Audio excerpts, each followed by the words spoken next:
The aims of today.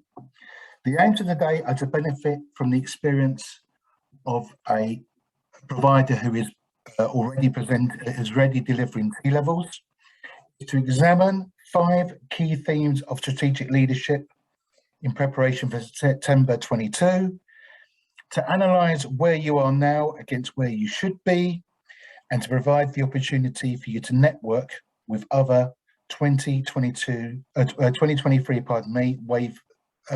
wave 3 providers, 2022 wave 3 providers. A bit of a tongue twister there. So today's session is based around the 5 strategic themes which, after consultation with wave 2 providers, were decided to be priorities in terms of your planning. Some of you may be far ahead with this, and others will realise that you still have much to do. So the format of this morning's session is that we have some festive Menti questions to help set the scene. This will be followed by a presentation from Maggie Law from Newcastle and Stafford Colleges Group. Following this, there will be an opportunity for question and answer with Maggie, and then we will go into breakout rooms to discuss issues arising from the presentation and your current position in terms of your planning. There will then be feedback on the breakout session, followed by a presentation from Chris Cherry, who will summarise the factors to consider for each of the strategic themes. So it's a very busy agenda. Okay. So clearly, employee engagement is the one that's most concerning people, closely followed by curriculum, well, not closely, curriculum planning second, and that's closely followed by marketing and progression, that's third. Okay. All right, thank you all for that. That's just to help set the scene. So now, without further ado, I'm delighted to introduce you to Maggie, who's going to talk to you about her experiences. Hi, I'm just going to share my screen. Hopefully this will work seamlessly. Let's see. There we go. Okay, hope everybody can see that. Okay, so yes, my name's Maggie Law. I'm an Assistant Director, Head of the Faculty for Vocational Studies at the Newcastle and Stafford Colleges Group. We are currently delivering T-levels and looking forward to expanding that offer next year from September 2022. So I've put together a presentation. I hope you found it useful, but if there's anything in here that you don't feel I've given enough information on, then please just let me know at the end of the presentation, and hopefully I'll be able to answer some of your questions. So here we go. Right, slide 1, T-level. What do you mean T-level? That was the very first thing that we all said when we first heard about the T-level. Is this actually going to happen? Is it, is it for real, this new qualification? And then it quickly dawned on us, yes, it is. T-levels are here, T-levels have got full backing, and we need to get started, fully embrace them and get on board with the T-level. Okay, so first of all, we looked at marketing and thought, right, where do we start with this new qualification? We know we've got limited information about it, and we started delving a bit more into T-levels. We had lots of support from the Association of Colleges. We went on lots of ETF training events, but the first thing we thought with marketing is all of our staff need to be aware about the T-level. They need to know what a T-level is. So we started with our teaching staff, making sure that they were aware of the nuts and bolts of the course, that they understood what a T-level was, and we were really honest with them, about the information that we didn't have at that time. For instance, we didn't have the spec. When we first started to look at the T-level, the specification hadn't come through. Then when we looked at the marketing for the T-level, there was draft specification there. And obviously our teaching staff are those that are going to be talking to the parents and to the learners and to the career staff. So we thought, right, you have to be our starting point. You need to know what this qualification's about.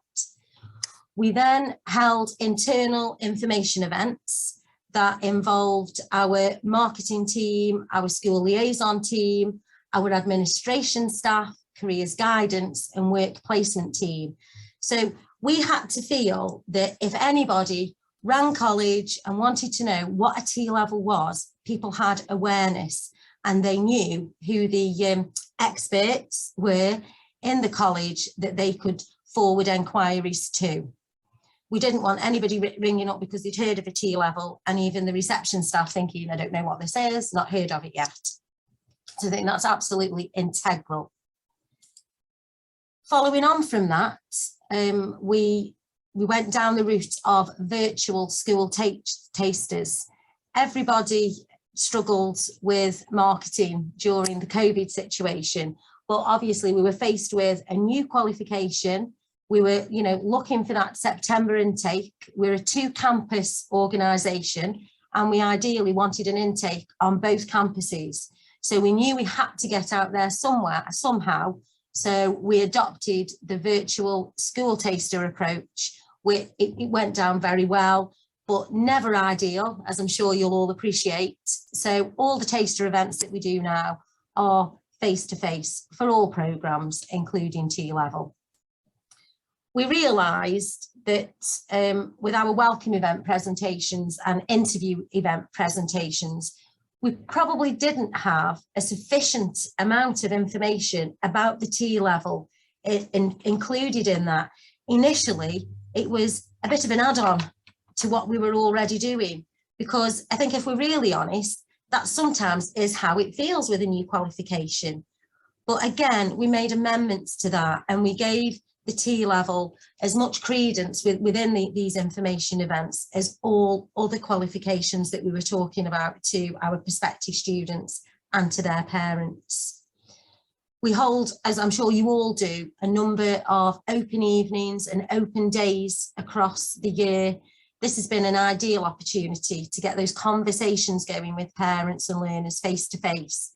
Unfortunately, it's sometimes quite difficult to tap into the careers advice in schools, and for that new information to be digested by school staff. So for us, if we've got a chance when those parents and potential learners are in our building and we can get face-to-face conversations going with them, we're going to take it with both hands, really.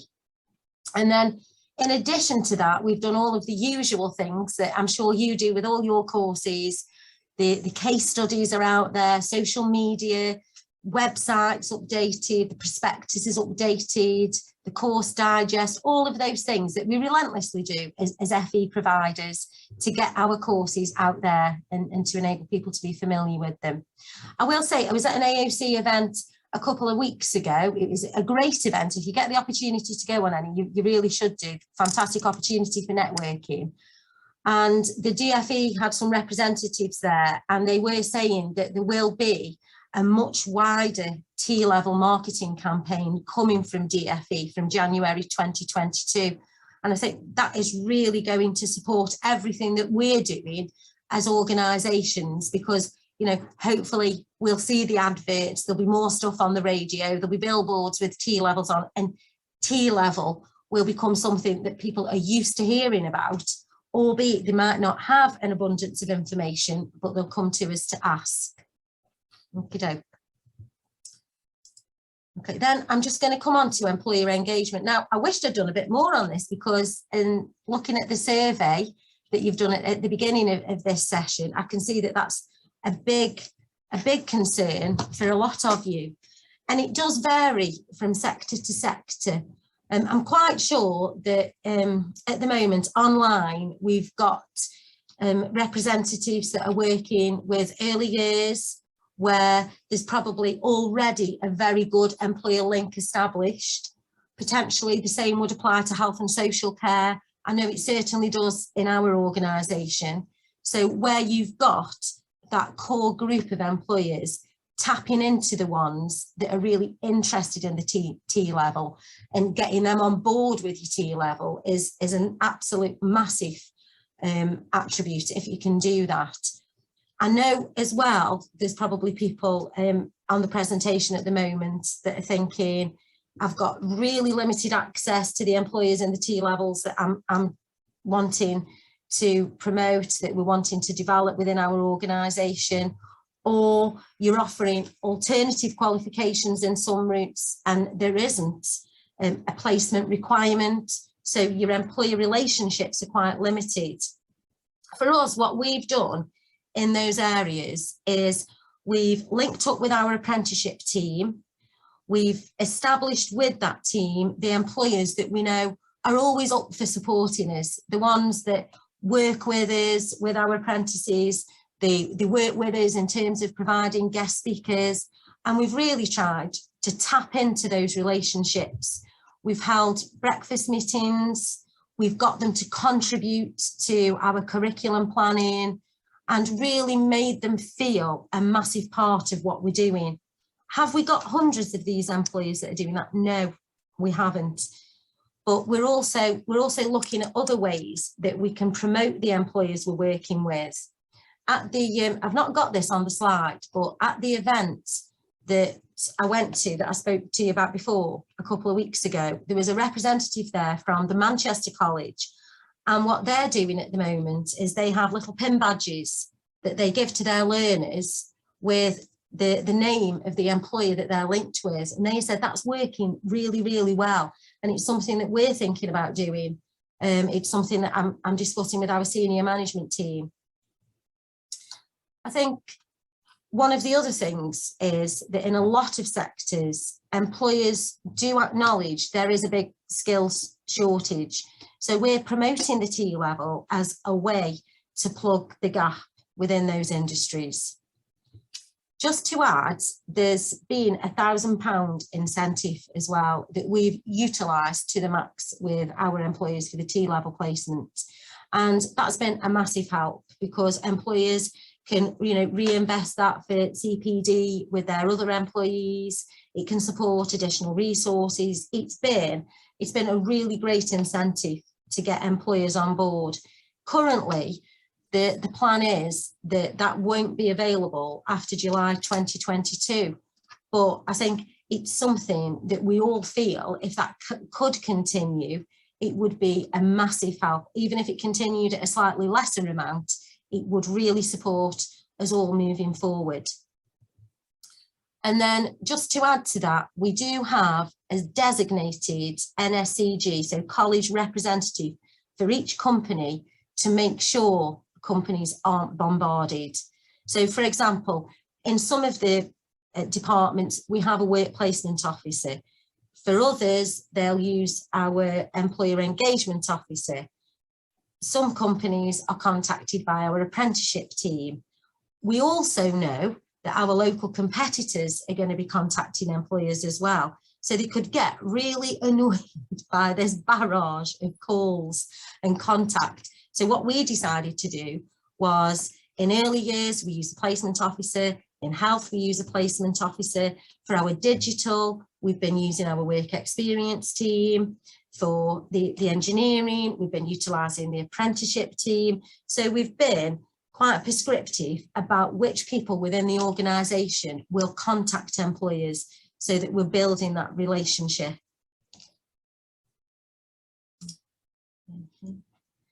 Right, I've done a slide, it's quite a busy slide, this is, apologies, but just around the entry requirements for T-level.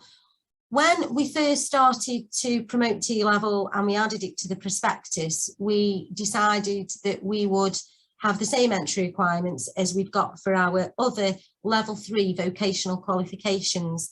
And that was because we'd not had full access to the spec. We got it just around the time things were going into the prospectus. It became quite clear when we worked through the specification and all of the requirements of the T-level that it required more academic rigour that we would probably align with our A-level pathways. So we made the decision to change our entry requirements for the T-level. Now, I've just made a note there that the changes that have been made regarding the exit requirements haven't had any bearing on this at all. So you will be aware that initially the framework dictated that a maths and English at grade 4 or above, level 2 or above, was an exit requirement for the T-level. that exit requirement has now been removed, but the reason that we're still asking for English and maths and other mandatory GCSEs, depending on the route, is because we feel that learners need that basis of knowledge as the foundation to progress onto the T level, and also the requirements of the T level in terms of the placement aspect and all the employer set projects, the external assessments, the rigour attached to that. We don't want our learners to feel any more pressure of having to sit a resit for maths and English. So we've just decided to make that an entry requirement for T level. This is a movable feast, and as things change in terms of the qualifications that are available, that may also change. Okay, I'm just going to move on to curriculum planning. So the first thing to say is we use all the hours allocated for, oh, that should say face-to-face delivery. I do apologise, face to delivery. We need all of the hours. The content, the specification, it dictates that. We use more hours on the T level than we do on our other study programmes. But as I said, we do need them. We talked to, before curriculum planning, we talked to Wave 1 providers and awarding body experts for advice and guidance on year 1 and year 2 delivery. And this helped to inform how we planned that delivery. We include elements of year 2 in year 1 to prepare the learners for the year 2 assessments. It became apparent that leaving year 2 to year 2 didn't support our learners at all. They needed to have that practice, if you like, for those practical assessments that forms part of our year 1 delivery, just to ensure they're fully ready for those assessments that they're going to be undertaking in year 2. We also ensured early identification of resources and practical learning spaces. And there I've referred to our nursery and clinical room. There's lots of additional resources required to deliver the T level. And just to add on to that, there is money out there available. So as an organisation, I'd urge you to, speak to your contacts and find out what you can apply for, if there's still money available for you. And we also we planned to deliver placement preparation, whereby we were looking at learner confidence and codes of conduct that they would need relevant to the sectors that they were going into. The placement is huge, it really is. And I think for those of you that have been used to having placement as part of the qualifications you delivered, then yes, you'll have a really good awareness of what's involved in that. And under BTEC, there's rigour attached to it. There's a licence to practice in early years. There's visit requirements in health and social care. But there is definitely a significant difference in terms of the amount of assessment required in placement within the T level qualification for some routes.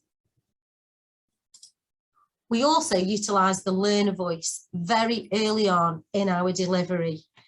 And I've just put some examples now of some of the positives and negatives that our learners have come back with. So our learners have said that they can clearly see the link between the theory and the practice, and they love to use the real life examples in the classroom discussion. And I think having that placement preparation as part of the delivery plan from the word go, ensuring that learners understand what's required of them in placement, and referring to that in the delivery, linking the theory into those practical things that they're doing, it has proved to be very, very helpful. They've also said that they like a variety of teaching staff delivering the course, that when they've done mock exams and exam questions, they relate certain aspects to certain teachers. And they've said that's really supported their learning. They can think, oh yeah, that's Vicky's lesson. Oh, that's Sue's session, and they just use that. So something that we hadn't really thought of, but they really like. They've also said that they found the exam and revision techniques reassuring, along with mock exams and practice questions. I mean, I have to say, and I imagine that you found the same as well, that is across the board, really. All of our students, they've missed out on taking exams. So with the best, the best will in the world, all of the exam and revision techniques they've done previously, because it's not culminated in anything, hasn't had that same relevance, whereas hopefully that they'll be able to utilise that this year. One thing they did say that we picked up on is that they didn't fully understand how the T-level was assessed or how it came together overall. And that's clearly a fault on our part. We hadn't explained it in the right way. We haven't got the right literature to show them. We haven't gone through it enough with them. So our course leader produced a document to explain this. And he said, that was great. Once we'd said we didn't really understand it, we've got access to this document, made it all clear. Teacher, the course leader went through it with us, but we would have really liked that in induction or even before we'd started the course. So I just thought I'd share that with you so that maybe it's something you can take on board moving forward. So what now? Well, what now for us is we continue to review the T-level delivery with staff, with students, with employers to inform the planning of the future provision. We're certainly not the finished article. We're learning something new about T-levels all the time.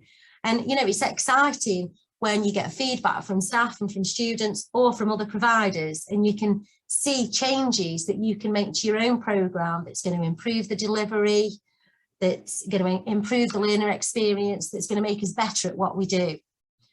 We're continuing to work with employers to gain meaningful placements. And I think I've put meaningful in bold there, because with the T-level, that it is so much more than ticking a box of having a placement. Oh yes, that young person's placed, they're going to do a few days here or there.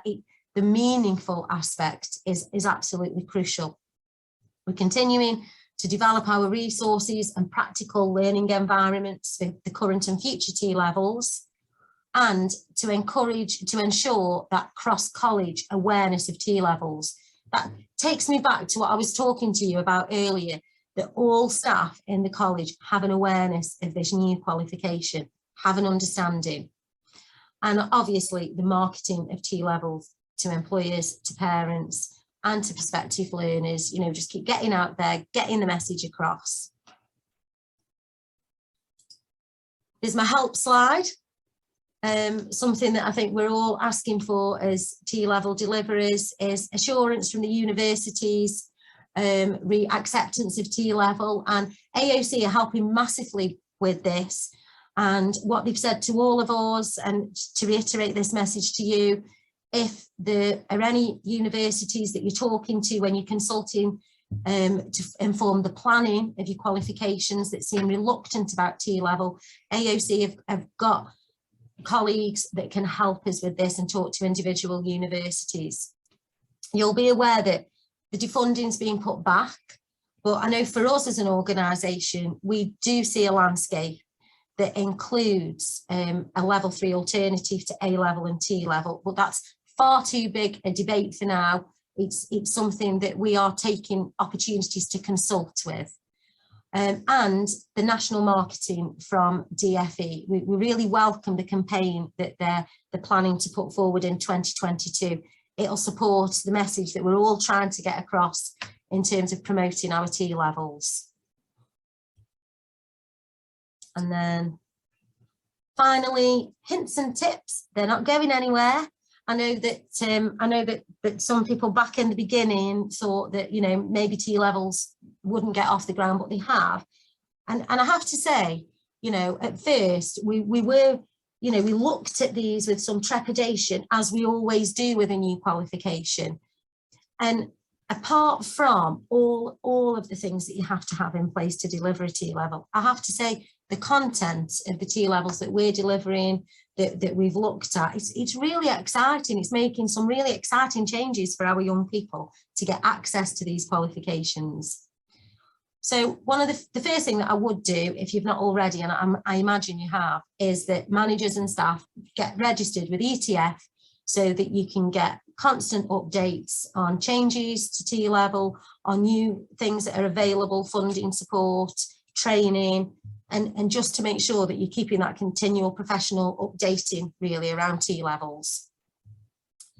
Then get involved with the awarding body consultation. So for T-levels that are still in draft in terms of the specification, then please take the opportunities that your awarding bodies are offering you to get involved with that. That's your chance to inform how the T-level is in your area is going to be shaped. Identify your awarding body account manager, ask them for training, guidance on spec. Oh, I've missed a bullet point out there. I'll go back to that in a minute. We found that the support that we've got from the awarding bodies, particularly those initial T-levels that we're doing with NCFE, has been absolutely fantastic.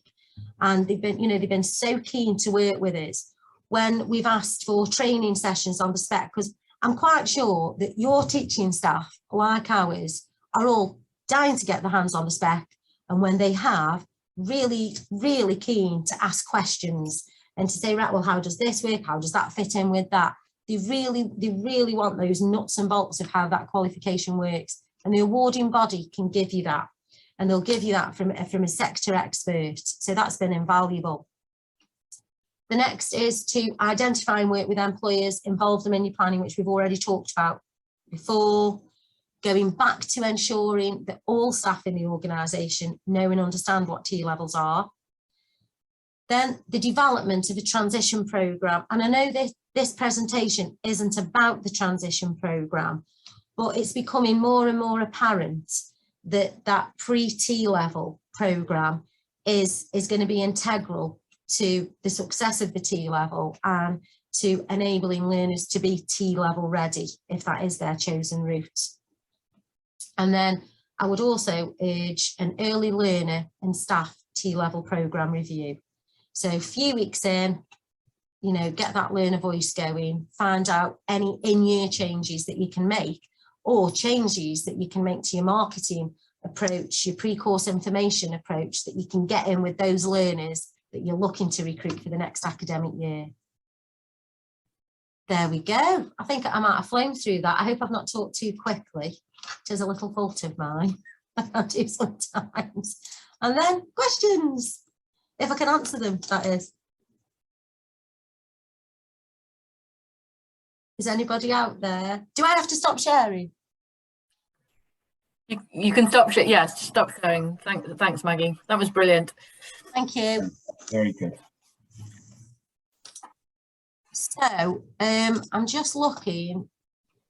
Yes, in the chat. So can we get the PowerPoint presentations too? Yes. Yes, useful. Does anybody have any questions? Oh, I've got one that's come up in the chat. Hi. Did you recruit to all routes in first year of delivery? So in first year of delivery, we offered the early years and education T-level, and we recruited to both campuses. So for the T-levels that we're offering, the 4 T-levels that we're offering, we have already started to recruit for. So we have got applications and interviews underway. Oh, do you have a transition programme? Sorry if I missed that.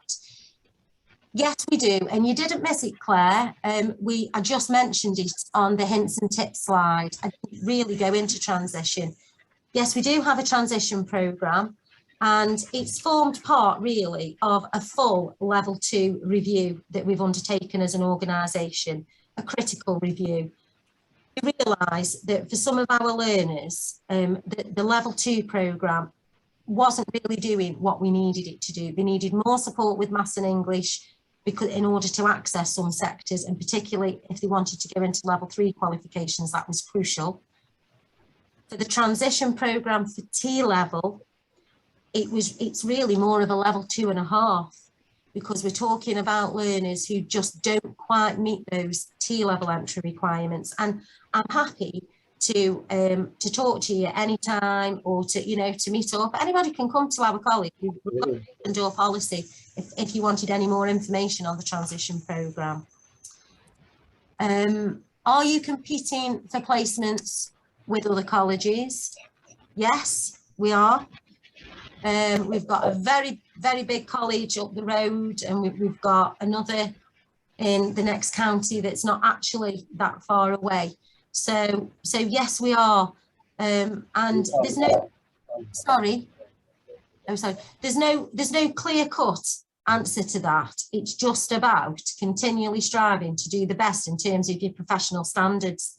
So our local employers, they know what we're doing in terms of placement preparation. They know that what we're going to be doing is working with them to ensure they've got a young person that will add real value to their organisation. All the things that you are probably doing anyway, but yes, we are competing with other colleges. Brian, really concerned about university acceptance. Are we confident about progression and acceptance? Shall I take that one, Maggie? Yes, would you? Yeah, I'll take that one. So, yeah, good question, Brian.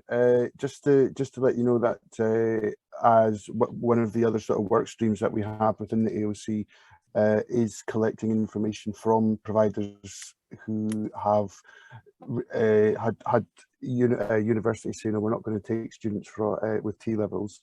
If you ever come up against that, if you could email us and let us know which providers they are, because our policy team they're collecting the HEIs. We're working with the DFE HEI or the higher education department in order for then work to be done to raise awareness of T levels with these universities, because and ultimately put pressure on the universities to say, well, no, this is a qualification. So it's probably the universities maybe being a year or a couple of years behind, not necessarily being fully aware what a T level is, but there is a piece of work going on behind the scenes. And so if you hear of universities, let us know who they are, because AoC or DFE will contact them directly. Thanks. Did you keep original level 3 programmes in the same areas in place, or replace them with the T level immediately? No, we didn't replace with the T level immediately. We decided that we were keeping those programmes in place. We started off with the early years educator, and the reason that we did that is because the model had a similarity, which was the huge amount of work placement. I think for our early years, we will be going wholesale down the T level route. I mean, we may have to anyway because of the defunding. Where we are looking to still deliver another level 3 qualification is, for instance, if it's use health and social care as an example, and we fed this back to AoC and DFE, is that the health T level is very, very health driven, or, you know, all pathways very, very health driven, not so much for the social care. So we wanted to still keep that very broad offer, which is our BTEC offer, but then have something more specific, which is our T level offer, and we're focusing on the adult nursing pathway for our T levels. We're really on board with T levels, but we didn't just want to go gung-ho with this. We want to get it right, and we want to make sure that we've got the right learners for the right programme, like we all do. Did the entry criteria impact on targeted recruitment numbers? No, it didn't, because if I look at our T level sit within the vocational programme, and we always get a number of learners with higher grades. We've marketed the T level programme as the programme for those learners that don't need to achieve an additional maths and English GCSE, or also have that science GCSE. So when we're talking to our learners about the specifics of those pathways, and when we're having interviews, we're explaining to the learners why it's important that they've got the computer science or the IT, why it's important they've got the science with a health pathway, why they need those certain entry requirements for the engineering pathway. So no, it didn't, you know, luckily. And then, thanks, Maggie. Could you give an idea on the number of hours for individual T-level? So it's 1,100 hours over the 2 years. That's the guidance. That's the, you know, the hours that were allocated. So around 16 hours a week, 3 days in college, and either 1 or 2 days on placement, with potentially some block placement, depending on the need of the learner at the time. Oh, any more? I think just the last one, Maggie. Have you had any learners complete the exams, and did any not pass the exams? No. We've not had that yet, because there haven't been any exams. Last year there were no exams. This year is going to be the first year of our learners undertaking the exams. So we've got that same nervousness that we had when we went to the RQF and exams were brought in. Okay. We are running the T-Qual next year, early years pathway, and still running the Tech Qual. We're asking GCSE grade 5 for the T-Quals and 4 for the Tech. Is everyone else doing this? I suppose other people can answer in the chat, but yes, we are doing exactly that. Oh, we're all doing the same. Okay, Tony, over to you. Right, thank you very much, Maggie. That was really interesting. Thank you for your questions as well. I think now we are going to go into the breakout rooms so we can discuss your situations in a bit more detail. So once again, thank you, Maggie. That was really great. And we shall take this up more in the breakout rooms. Well, welcome back, everybody. Just before we move on to Chris, should we get some feedback from the rooms? And can I start with you, please, Steve? You're on mute, Steve. Yeah, I know. Somebody's I wanted to say that to one person. Somebody's got to do it. We had a good discussion, so thank you everybody for taking part in that. We had some employers who are doing a similar thing as Maggie was doing, in terms of having that one point of contact per area for employers. So employer engagement was one of our big things, and a couple of employers saying we haven't, but it's something that we possibly will take back and actually try to have, because they see the benefits of that. We had an employer who has set up advisory boards initially to discuss advanced level apprenticeships, but that advisory board now has started to filter down towards T levels. Probably the employer seeing that T level students are probably the target market then for the advanced level apprenticeships. We talked about other, the benefits of sometimes just trying to get the employers in the first instance. So sort of trying to get them to come in at any time, so you can start a conversation, a face-to-face conversation with employers. And so things again like tea parties or stuff like that, to try and get the employers to come in, so that once they're in the door, you can start to talk about them. And then we briefly talked on curriculum planning, touched on curriculum planning, but predominantly employer engagement, Tony. Thank you very much, Steve. Can I come to you, Richard, please?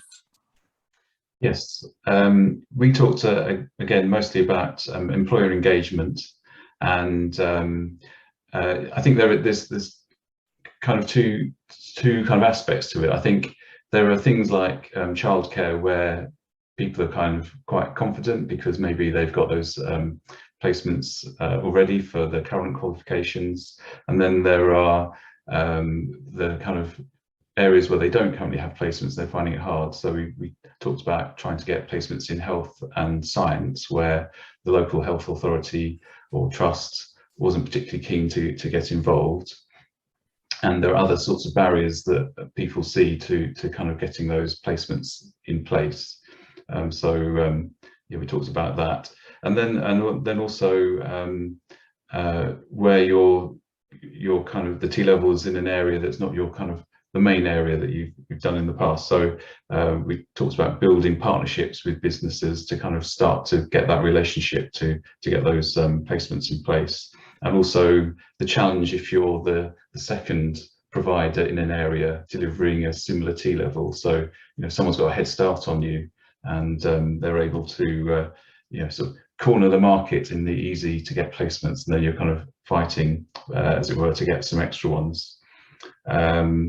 And we talked about maybe a way of getting around that was to provide, you know, if the £1,000 incentive scheme stops, maybe there's a way to offer incentives such as offering an employer short courses for their employees if they take on some students on the T-level. So that might be, you know, low cost to you but high value to the employer.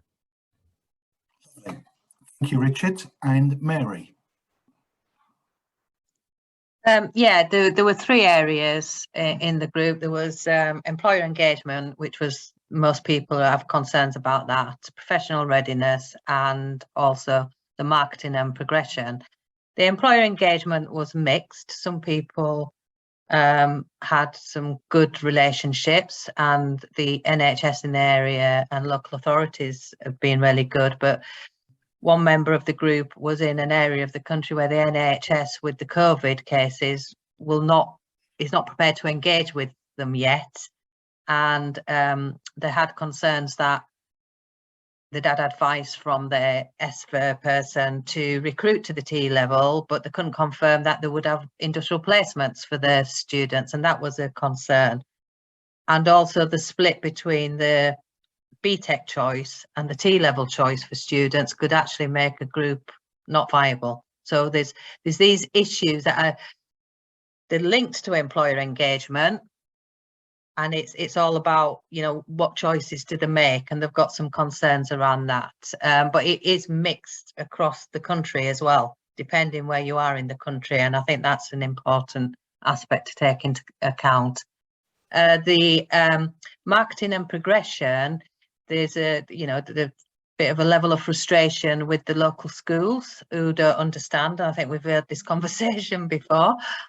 The local schools who have sixth form colleges in particular are still advising their learners to continue into sixth form to do A levels. So they really welcomed hearing that the DFE would be putting forward a stronger marketing campaign in January 2022. They just hope it's not too late for the September 22 intake. And they are working closely with the schools, and they are going in and doing presentations and trying other engagements with parents and the potential learners who they could get next year. And then the professional readiness of the staff, speak very highly of the support they've had from the Education Training Foundation and doing all training on all different levels of staff within their organisations. They welcome the message that they got from Maggie, saying how important that is. But then they've got fears about labour shortages, and again, it can be reflected on the parts of the country where they're based in as well. So there are labour shortages in construction and engineering, and digital are the three main ones that they're concerned about, and they're trying to think about, you know, at what point do they start thinking creatively about recruiting people from those sectors if possible going forward. Lovely. Thank you, Mary. And just to finish from the group I was with, again, another interesting conversation. There was some discussion about curriculum planning, how to decide on, you know, how that is designed. And one of the things that perhaps came out most strongest from it was a discussion around the future support, perhaps more focused on topics. So like a deeper dive, as it were, into things like curriculum planning or employer engagement would be welcomed by some of the providers. So that was one of the things to mention and to put forward. We also discussed about assessment in the workplace and the differences between if they're doing block placements and weekly placements, and who would do that and how that's paid for. And the rest really, I think, has been covered by the other facilitators. So thank you all for your contributions on that. I'm now going to pass on to Chris, for his part. Thank you, Chris.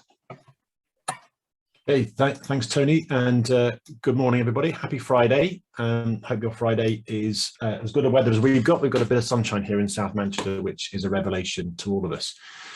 I'm just going to talk a little bit about those 5 strategic themes. I've tried to digest some of the commentary, and thanks to Maggie for a brilliant presentation from the college group there, because that's a reality. So what I've done over the course of probably the last 2 years, 2.5 years, with colleagues like Maggie, collated some of the key issues around the strategic leadership element of T-levels. And I'm going to try and do a little digest in the sort of 10 or 15 minutes that I have here about some of the key issues, some of the solutions, and how barriers are not barriers, as well as some signposting, which I think is going to happen after today, to some of the support resources that are available to help you navigate some of those key challenges. So let's have a look at those 5 things. And one of them we've had obviously a good in-depth discussion about already today, and that's employer engagement. And that's a recurring important theme, the difficulty of engaging new employers that we don't already have a relationship with, perhaps have we heard in early years and childcare as well. So a little bit on marketing and progression, a bit on entry criteria as well. Again, Maggie talked a little bit about some of the entry levels and the maths and English requirement, some curriculum planning, which hasn't featured too large this morning, but actually 1 or 2 of you did pick it up as a key issue in the Menti question earlier on, along with ELF. And then a bit on professional readiness as well. And this is kind of the internal planning of staff deployment for successful T-levels. Okay, let's have a look first of all at marketing progression. So sorry, there's a few bullet points in the slides, but it's quite a bit to think about. So do use the recording afterwards to go back and reflect on some of these key issues. So in terms of marketing, so why are marketing progression considered together? Well, obviously, if you're going to go out with an offer to young people, to parents, to teachers, to those schools with sixth forms offering alternatives, then it's the so what question. If we do a T-level, what am I going to do with it? What currency does it have? What relevance does it have? As you heard from Maggie, it's not going away. It's a significant strategic program. It's one of the pillars, not like perhaps some programs in the past have been, which is here today, gone tomorrow, because it's trying to fix a short-term problem. This is a systematic and strategic investment in the T-level. So obviously there's the idea it's new. We haven't yet had a complete T-level program through. This is the second year, about to go into the 3rd examination window for some of the awarding organisations as well. We're obviously talking to peers, to parents, to teachers and others about why you should and why T-levels is a credible alternative to an A-level, or as an accompaniment, if you like, to A-levels and to the apprenticeship programme as well. Of course, we have other level 3 study programmes alongside that. We have employers who talk about a pull. Well, when is our sector arriving? You know, we can't see a way into T-levels. We're interested, we get it, we hear the messages, but actually there's so few T-levels around and it's still relatively small. There's no point in engaging yet. We'll wait and see, rather than getting stuck in and being involved in some of the early planning already. We've got competition and collaboration. Yes, we have colleges, training providers, schools who are in our locality or in nearby counties and cross borders. And it is difficult because we're all competing with the same employer, particularly the larger ones. One of those employers that has said, look, I'm happy to engage with T-levels, suddenly the whole world descends upon them, including some remote geographical locations as well, particularly if they're relatively niche or where a T-level occupational area is particularly relevant. How do T-levels add choice and not dilute? So I've heard some discussion this morning about, well, do we carry on with certain programs because the T-levels coming? I'm not here with a policy hat on, but it's intended to be an additional program offering extra choice. It shouldn't really be about replacing other programs. It shouldn't really find a way to replace a study program or an A-level program or an apprenticeship route. It really ought to be for other learners to engage in the program as well. That's the policy, but how we physically and realistically make that happen, there will be an element of choice about whether we continue with certain programs because of the numbers, because of the popularity, because of our staff capacity and capability to do it as well. And obviously that links then on to integration with A-levels, apprenticeships and other programs. So how does staff move between different programs? How do we start to think about apprenticeship teams, those of us that have them, how we can use that employer engagement route, how we could, sorry, I'm just being called on Teams, which I don't really want to be doing at the moment. I can't stop it because it's gone behind the screen, so ignore that. How do these programs actually physically work for us? So if I've got a team who's working in the apprenticeship program, how can they use the employer engagement route and their knowledge, skills and behaviours understanding to help us plan as well. Okay, the other half of that, the progression-y bit, is the so what afterwards. A couple of discussions already about how employers want to interact with T-levels. They often see them as currently untested. We haven't had any learners graduate yet, and we don't know, therefore, what kind of quality they'll have. Some of the industry placements haven't yet started from that first year group because they're holding back to the end of the second year as well. There is some, I call it lingering complexity with HEI entrance policy. It is a known outcome that HE and higher study is an outcome for T-levels, but not all universities know about it. And it's part of their internal awareness raising as well, as opposed to being a policy decision as well. We've got different pathways. So have we got a route for progression from a level 3 T-level to a higher apprenticeship or higher study or a job with training? It's been a declared route, but do those pathways actually exist? Will an employer take on a T-level industry placement with a view to recruiting them? And in their mind, they're thinking, I can see a level 4, level 5 apprenticeship being an outcome for our learners here. Wouldn't it be great if that was the case as well? And obviously that employment of T-levels is one of the key planks of the reasons why you should engage in industry placements for employers.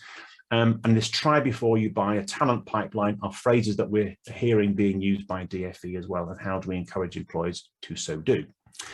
Which brings me to the employer engagement. I won't spend too much time on this one because we have had a proper debate about this, but this is really what others have said. And you can see there's lots of parallels with what we've been talking about this morning. We've talked about the overlap. We've talked about the reluctance of some employers to get started, whether it's COVID, whether it's to do with current employer demand anyway for skills. Yes, there may be some regionality as well. So way down in the southwest, I consistently work with a couple of colleges down in the southwest, and they say we have no employers. Our closest employer link is in London, and whilst it might be possible to travel to London, would you want a 16-year-old to go and do that? And all kinds of safeguarding and other issues are unleashed at that point as well. There is some sectoral isolation, so some sectors aren't available in certain geographical areas. It's not a complete homogenous spread across the country. Of course it's not. How do we manage all of that as well? And there are some ways, and some national employers with regional bases are trying to do that. And obviously the potential for remote working for placements might be helpful. And if that can become an embedded part of the policy, then I think we'll become better at it as well. We talked about the talent pipeline and obviously the employer's requirements. So let's move on to the second half of that. Some of the key questions that employers ask. And these are practical questions. So if we're having employer engagement, to have an employer that's remotely interested, sometimes they're put off by questions that could easily be answered. And these are the 4 that come up repeatedly. So taking apart insurance and safeguarding in certain regulated sectors, who's going to look after them? Is it a faff for me to be involved in it? How much time is it going to take out of my day-to-day work to do this? I'm a relatively small company. I might take on an apprentice because we employ them, we have control over them. A placement learner has a different relationship with us as well.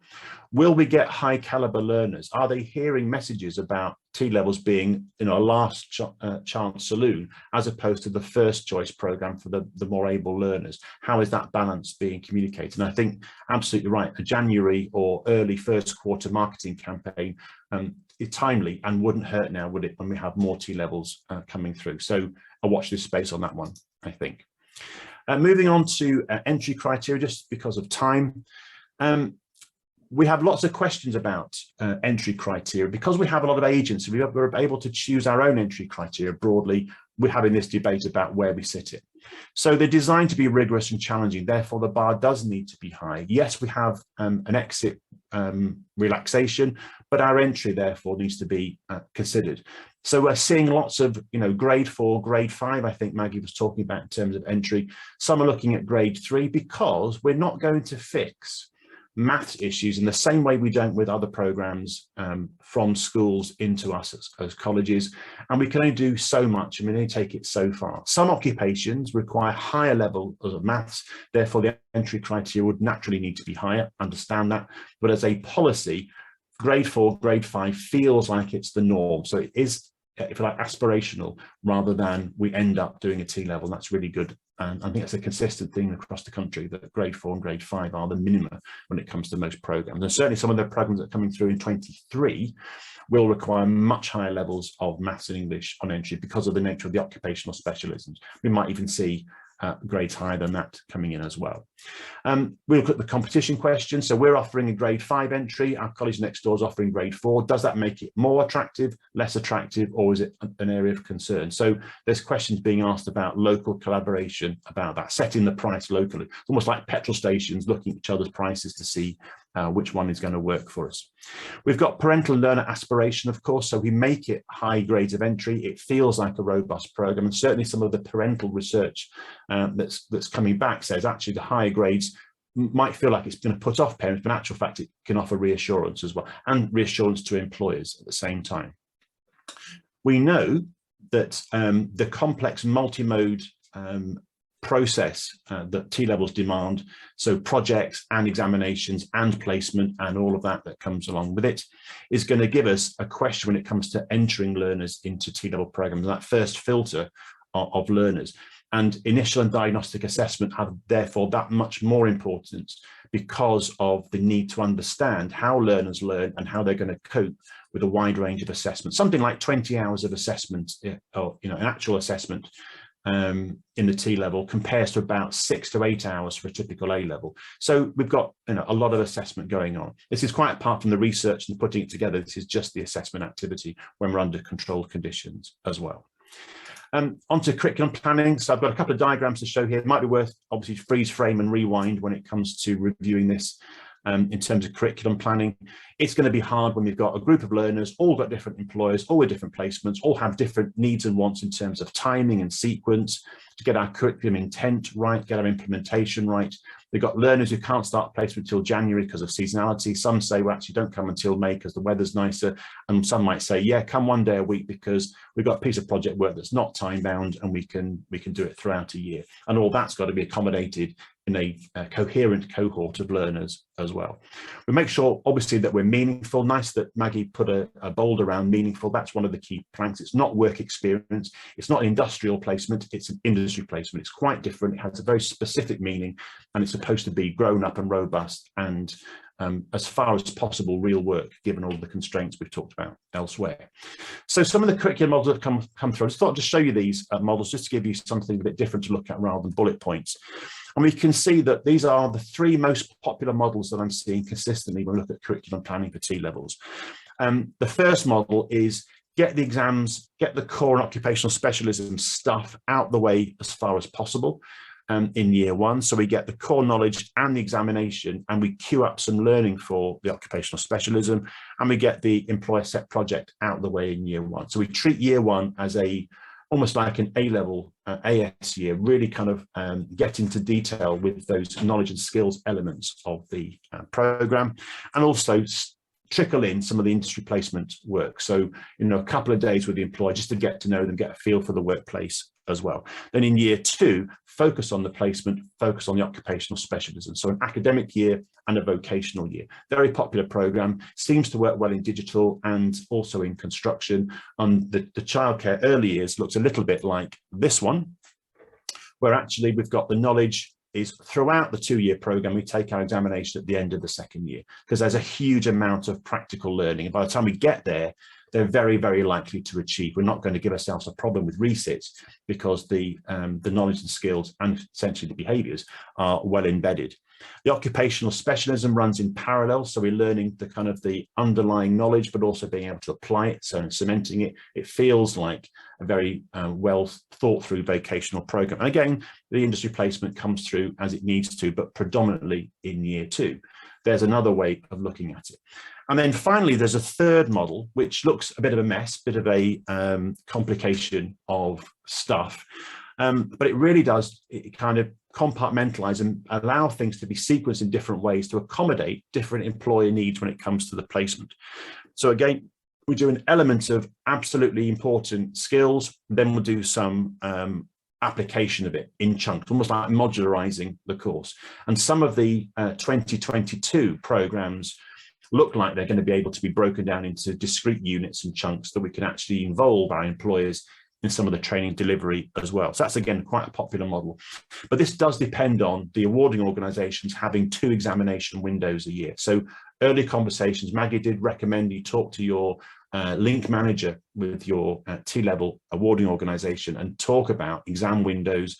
And if continuous assessment, for example, the ESP or the practical work can be done a little bit differently, this model might be possible for you as well. Okay, so just going to finish with 1 more minute then, so I know we need a couple of minutes just to close and finish off. Professional readiness. So one of the key questions that's come out of the planning is, do we have staff with the occupational credibility and currency to talk turkey with the employers? Will they recognise the skills in us in colleges as well, or think, yeah, well, we might get a bit of old-fashioned knowledge, but we're not up to date enough because things have moved on dramatically? So there's a question. Do our student support teams have the right skills to do the brokerage with young people? What about initial and diagnostic assessment? Do we have that in the mix as well? Quite apart from the occupational skills we need to actually deliver the training and learning as well. So there's some things to think about, but there are lots of resources online to help to confirm this, and lots of checklists and workbooks and things to help work through that skills ability. And I know they're going to have access to some of those after the session today. So so I'm going to stop there and hand back now to the AoC team. Tony, so thank you all very much for listening. Hope that was a useful session. Lovely. Thank you very much, Chris. That was very useful, very interesting as well. Thank you once again to Maggie as well. Just to finish off, we're going to ask you 2 things. We have an event feedback. We'd be very grateful if you could complete this now. And the other thing that we'd like to remind you is to sign up to the course directory. So if you go into gov.uk, you can put down your centre as one offering T-levels in your area. So very often if employers or parents want to find out which college is offering T-levels, they can find it through this course directory. So if you're not signed up for that, I'd very much suggest that you do so. If you could finish this event, complete this event feedback for us, that would be very helpful. And if you have any questions for Chris, as we realise time is tight, if you want to put them into the chat, as Mary's just asked you to, then we will follow them up and we will send you a response. But once you have finished the event feedback, can we say thank you for coming today? Trust you enjoyed the event and have a peaceful break over the coming weeks. Merry Christmas, happy holidays, whichever one it is for you, but have a nice break. And thank you all once again for attending, and thank you, Chris and Maggie. Once you finish the event feedback, then if you want to leave, that's fine. Thank you.